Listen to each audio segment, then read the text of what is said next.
And okay naman yung flight.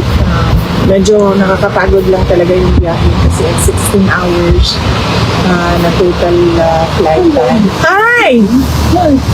How are you? Yes. So, Ma'am, kamusta po ang aming pinakamamahal na inyong ama, dating Pangulong Rodrigo Roa Duterte? okay lang siya. Very good mood today. Una niyang nasabi noong pumasok ako, sabi niya, yung braso ko daw ay doble ng braso niya. So, dalawang braso daw niya yung isang braso ko. Ma'am, pakilinaw po yung sinabi ni Ma'am Elizabeth kasi ma'am, marami talagang nabahala mga kababayan natin na si Tatay Digong daw ay skin and bones. Ano po yung konsepto noon, ma'am? Umayat siya ng sobra. Hindi niyo pa siya nakita ng ganito siya kapayat. Ganito siguro siya kapayat nung binata pa siya. Oo. So, laki ng pinayat niya. So, ito yung braso ko. Ito ba doble ma? So, doble is kalahati nito. Kalahati na lang nito ang braso niya. Pero health-wise, ma'am, okay naman siya, ma'am. So far, wala naman siyang, tinanong namin siya kung may mga complaints siya, wala naman siyang nararamdaman daw. So, okay naman siya. On that note, kasi wala din naman siya sa hospital part ng prison, nandun siya sa regular detention unit. Kasi lahat ng mga Pilipino, ma'am, talagang nagdadasal para sa speedy recovery ni PRRD kasi we are definitely more than willing to welcome him sa outside world. Oh, yes. Oo. Marami ang nagdadasal na sana ay mag-grant na yung ma-dismiss na yung kaso based on jurisdiction at pa-decision na nila na nabigyan siya ng interim. Ma'am, meron bang mensahe si PRRD sa mga kababayan natin sa buong mundo? Sinabi niya na I did what I had to do for my country and then I have no regrets sa mga ginawa. Ma'am, nasabihan niyo ba siya na hindi talaga titigil yung mga Pilipino sa pagsuporta sa kanya sa pagpapakita ng ICC? Nabanggit namin na nandito kayo at nabanggit din namin yung walk for Duterte noong July 5 dito sa The Hague. Na-mention din namin yung run for Duterte sa Davao City at sa Cebu noong July 6. So, alam niya. At saka yung upcoming July 19, ma'am, na-mention niyo din. Ay, hindi pa. Tomorrow, babanggitin ko sa kanya yung July 19 at nabanggit ko din sa kanya na merong nagbigay ng merong nagbigay ng perpetual mass sa kanya. So, araw-araw merong nagdadasal para sa kanya. Ma'am, meron po kayong message sa lahat ng mga kababayan natin sumusuporta po? Unang-una, syempre, ang mensahe ng pagpapasalamat sa Daddy. Ulit-ulit yung pagpapasalamat namin sa ating mga kababayan sa buong mundo sa pagpapakita nila ng suporta at pagmamahal kay dating Pangulong Rodrigo Duterte. At naiintindihan namin yung pag-aalala nila dahil yun din yung pag-aalala namin dahil sa kanyang edad, dahil sa kanyang health, at naiintindihan din namin yung frustration nila sa kaso na ito dahil wala naman talagang basihan yung kaso. Kaya sana ay ma-dismiss na siya doon sa petition sa jurisdiction. Ma'am, on another note, ano po yung opinion nyo sa sinabi ni Senator Zubiri na yung impeachment complaint against you is a witchcraft, witch hunt pala? Sorry, witch hunt. Dili siya witchcraft, ma'am. Hindi natin nilagyan na kanina barang na no? Samot lang kagwa. Because you're a diamond, ma'am, it's just nag-bounce back lang sa ilaha, ma'am. Because God is with us. Correct. Dili ko talayo ng witchcraft na napa. Kay duda na ako, niabot na gina sila sa witchcraft, sa ilahang kuan. Sa ilahang kagustuhan na ma-impeach ka, ma'am. yes, matanggal ko. Matanggal ka. ko sa pwesto at I'll be out of the wala ko ay Which one? Well, obvious naman na, no? Makita ninyo. Unang-una, makikita ninyo nung budget hearing last year, no? Na ang lahat ng tanong nila ay tungkol confidential funds lang.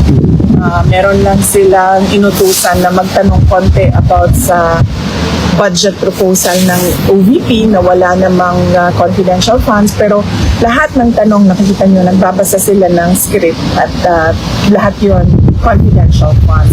Dahil doon nila kinukuha yung information nila na pang-atake at ngayon nalaman natin doon din pala nila kukunin yung information nila para sa impeachment.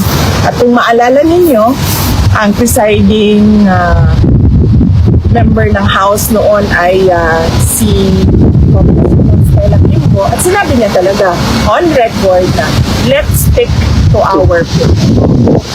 Dapat doon. Ang sunod doon, kung nakikita ninyo ay yung pagkuha nila sa confidential records, no? Sa Commission on Audit. Ang ginamit nila is order galing sa House of Representatives para kunin yung documents sa loob ng Commission on Audit. At nagbukas pa sila ng hearing na para mabigyan ng semblance ko ng legitimacy yung ginawa yung illegal yung pagkakat na mga documents sa Commission on Audit. At nakita ninyo, nung wala na silang maitanong, dahil wala ka namang makikitang pagkakamali sa mga ginawa, ay lumipat na sila doon sa impeachment puno. At nakita ninyo, doon sa impeachment puno nila, nakaapat sila na articles of impeachment dahil hindi nila talaga magawang mabuo ng isang complaint na makatotohanan at meron talagang mga credible na evidence. So,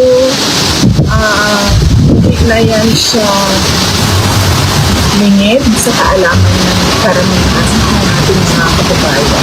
Kita nila kung ano nangyari. Correct, ma'am. Ma'am, on a different topic po, if you will. Okay lang. Ano, ma'am, my question kasi is that, tinanong ko kay Attorney Kaufman, ano ang reaction niya sa sinabi ni Secretary of Justice Remulla na allegedly na-destroy na daw yung evidence, kaya hindi na sila makapag-file doon sa local court sa Pilipinas and they're ceding the issue or the situation dito sa ICC. Sinabi ni Attorney Kaufman po na as far as destroying evidence is concerned, wala pong ginawa si PRRD because that is a criminal offense.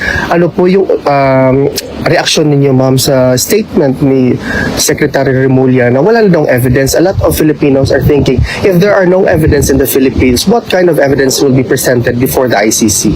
Gawa talaga na ebidensya. At yung ibang ebidensya nila, meron din tayong ebidensya na kinuha yon by force or intimidation or harassment of individuals.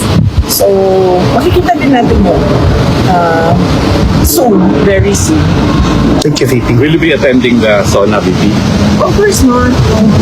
Nung SONA ko, kasi confirm na yung ano natin, Korea natin na Filipino galing.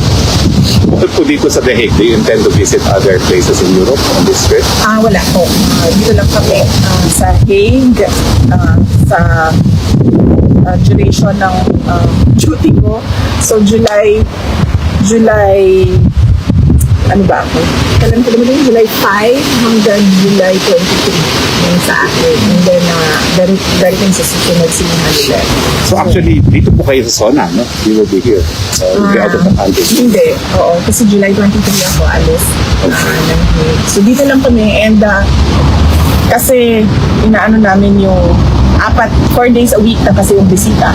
So, minamaximize namin yung grant ng detention unit na 4 times a week. Your reaction po na gobyerno ng Pilipinas ang gagastos para sa 4 na witnesses by way of cooperating with the ICC? Well, nakakalungkot. Dahil unang-una, sinasabi nila walang ebidensya, pero meron sila ngayong witnesses na kaya naman nila pala bayaran yung yung pagbabiyahe Pero nakakalungkot kasi sobrang bagal ng galaw nila para sa ating mga kababayan na naiipit sa kaluluhan sa Iran at sa Israel. Kaya kaya nakikita natin at nakikita ng taong bayan nasaan ba talaga yung priorities ng administration na ito. Apparently puro politika lang yung paninira na sa politika lang yung kanilang prioridad at hindi yung mga mamamayan. Ma'am, on a different, parang susundan ko yung question, ma'am, by the way. Sinabi po ni President President Marcos na i-stop na daw po natin yung pamumulitika at it's now time for us to work. Siguro tumingin siya sa salamin, no? Pag sinasabi niya yung stop na ang pamumulitika kasi sila yung namumulitika. Ang ginagawa lang namin lahat ay sumasagot kami, di ba? Attorney Harry Roque, ikaw isang biktima ka din. Dahil you are known to be an ally and a very close lawyer of President Duterte. So, wala naman kami ginagawang atake. Ang sa amin lahat ay sagot at depensa. So, sila ang tumigil at sila yung nasa administrasyon, sila yung tumigil at sila yung tumutok sa kung ano yung dapat na ibigay para sa taong bayan. Yung special affirmative defenses po sa impeachment, yung hindi pwede mag-carry over at saka barred na impeachment include. How confident are you that the Senate will resolve that first before hearing the individual articles of impeachment? Paniwala ko naman, madami sa kanila ang abogado doon and syempre yung iba ay supported by lawyers as well. Unahin muna nila yun pag-desisyon doon sa question na related to personal claims is yung crossover na trial from the 19th Yung notice of disallowance po sa fourth quarter ng confidential fund na pending appeal, wala pa pong resolution ng appeal. Wala pa kami na i-check ko sa Office of the Vice President. Thank you, ma'am. Okay. I think you answered it already, but Tatay Digo, how is he? So si PRD, kanina ipa-expound kung ano yung skin and bones. Payat siya at sobrang payat niya na hindi niyo pa siya nakita na ganito kapayat. Siguro nakita ko siyang ganito kapayat nung binata pa siya and sa photo nung binata pa siya. Yung kanyang braso ay kalahati lang ng braso ko. So ganyan siya kapayat. But para sa akin lang he looks good na payat siya kesa sa yung malaki ang tiyan, tapos parang unhealthy tingnan at mukhang nakakatakot para sa kanyang heart. So I like him this way, like slim. Pero nabanggit ko yung buhok sa kanya na naaabala yung mga supporters niya na mabilis sa pagpayat niya. Oo, nabanggit ka din na sa kanya naiintindihan namin yung concern. Because ang is yung pagpayat niya ay hindi naman niya kagustuhan dahil talaga yon sa appetite, loss of appetite niya, no? Siguro sa mga pangyayari and of course siguro kasi hindi traditional Filipino food nakasanayan. Yung mga pagkain Pilipino na nakasanayan niya, hindi yung